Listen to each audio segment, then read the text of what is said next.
ಪ್ರತಿಯೊಬ್ಬರಿಗೂ ನಮ್ಮ ಯೂಟ್ಯೂಬ್ ಚಾನಲ್ಗೆ ಸುಸ್ವಾಗತ. ಬಹಳಷ್ಟು ವಿದ್ಯಾರ್ಥಿಗಳು ವೇಟ್ ಮಾಡ್ತಾರಂತ KCET first round mark allotment result link ಬಿಟ್ಟಿರ್ತಾರೆ. ಅದನ್ನು ಯಾವ ರೀತಿ ನೀವು ಚೆಕ್ ಮಾಡ್ಕೋಬೇಕು ಅನ್ನೋ ಬಗ್ಗೆ ಈ ಒಂದು ವಿಡಿಯೋದಲ್ಲಿ ಸ್ಪಷ್ಟನೆ ಕೊಡಲಿದ್ದೇನೆ.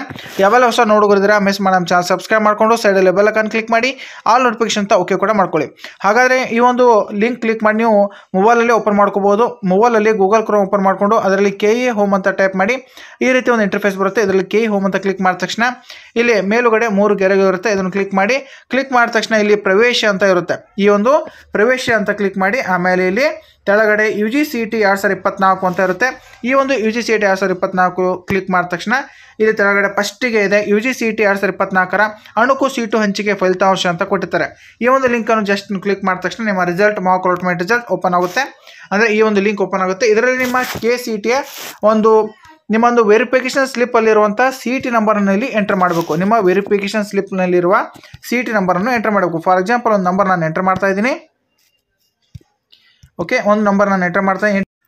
ಪ್ರತಿಯೊಬ್ಬ ವಿದ್ಯಾರ್ಥಿಗಳು ಗಮನಿಸಿ, ಆ ಒಂದು ಲಿಂಕ್ ಕ್ಲಿಕ್ ಮಾಡಿದ ತಕ್ಷಣ ನಿಮ್ಮ UGCET ನಂಬರ್ ಎಂಟರ್ ಮಾಡಿ ಸಬ್ಮಿಟ್ ಅಂತ ಕ್ಲಿಕ್ ಮಾಡಿದ ತಕ್ಷಣ ಈ ರೀತಿ ಒಂದು ಇಂಟರ್ಫೇಸ್ ಓಪನ್ ಆಗುತ್ತೆ. ಇದರಲ್ಲಿ ನಿಮ್ಮ ಮಾರ್ಕ್ ಅಲಾಟ್ಮೆಂಟ್ ರಿಸಲ್ಟ್ ಇಲ್ಲಿ ಬಂದಿರುತ್ತೆ. ಇಲ್ಲಿ ಫಾರ್ ಎಕ್ಸಾಂಪಲ್ ನೋಡಿ, ಕ್ಯಾಟಗರಿ ಅಲಾಟೆಡ್ SC ಜನರಲ್ ಅಂತ ಇದೆ. ಆಮೇಲೆ ಯಾವ ಒಂದು ಕೋರ್ಸ್ ಅಲಾಟೆಡ್ ಆಗಿದೆ ಅಂದರೆ AG ಅಗ್ರಿಕಲ್ಚರ್ ಅಲಾಟೆಡ್ ಆಗಿದೆ. ಆಪ್ಷನ್ ನಂಬರ್ 5 ಅಂತ ಅಲಾಟೆಡ್ ಆಗಿದೆ. ಈ ಒಂದು ವಿದ್ಯಾರ್ಥಿ ಈ ರೀತಿ ಅಲಾಟ್ ಆಗಿದೆ. ನೀವು ಕೂಡ ಚೆಕ್ ಮಾಡ್ಕೋಬಹುದು. ಮತ್ತೆ ಬ್ಯಾಕ್ ಅಂತ ಕ್ಲಿಕ್ ಮಾಡಿಕೊಂಡು ನಿಮ್ಮ ಒಂದು CET ಕರೆಕ್ಟ್ ನಂಬರನ್ನು ಎಂಟರ್ ಮಾಡಿ. ಫಾರ್ ಎಕ್ಸಾಂಪಲ್ ಇನ್ನೊಂದು ನಂಬರಲ್ಲಿ ಎಂಟರ್ ಮಾಡ್ತಾ ಇದ್ದೀನಿ. ಈ ರೀತಿ ಇನ್ನೊಂದು ನಂಬರನ್ನು ಎಂಟರ್ ಮಾಡಿದ ತಕ್ಷಣ ಇಲ್ಲಿ ಸಬ್ಮಿಟ್ ಅಂತ ಕ್ಲಿಕ್ ಮಾಡಿದ ತಕ್ಷಣ ಈ ರೀತಿ ಇಂಟರ್ಫೇಸ್ ಬರುತ್ತೆ.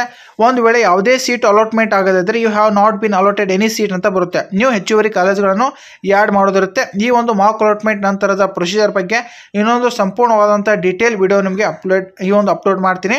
ಆ ಒಂದು ವಿಡಿಯೋದಲ್ಲಿ ನಿಮಗೆ ಸ್ಪಷ್ಟನೆ ಸಿಗಲಿದೆ. ಯಾವ ರೀತಿ ನೀವು ಚೇಂಜಸ್ ಮಾಡ್ಕೋಬೇಕು, ಯಾವ ರೀತಿ ಹೆಚ್ಚುವರಿ ಕಾಲೇಜುಗಳನ್ನು ಆ್ಯಡ್ ಮಾಡ್ಕೋಬೇಕು ಅನ್ನೋ ಬಗ್ಗೆ ನಿಮಗೆ ಸ್ಪಷ್ಟನೆ ಸಿಗಲಿದೆ. ಈ ಒಂದು ಮಾಹಿತಿ ಬಹಳಷ್ಟು ಮುಖ್ಯವಾಗಿದೆ.